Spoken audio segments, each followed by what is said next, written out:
Presented by Jitnarayan Official.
सुन रहा छी जितनारायण ऑफिसर के शानदार प्रस्तुति।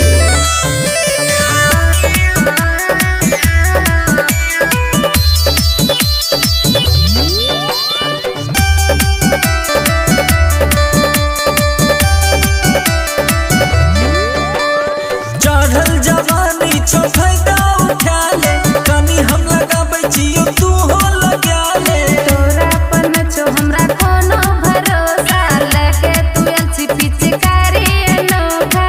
व्हाट छे वो जाने रे छोरा जितनारायण के रंग दे बसन का। ढाल देबो रंग बाजार के गे छोरी तोरा, ढाल देबो रंग बाजार के। ढाल देबो रंग बाजार के गे छोरी तोरा, ढाल देबो रंग बाजार के। देखली भागले कि नहीं।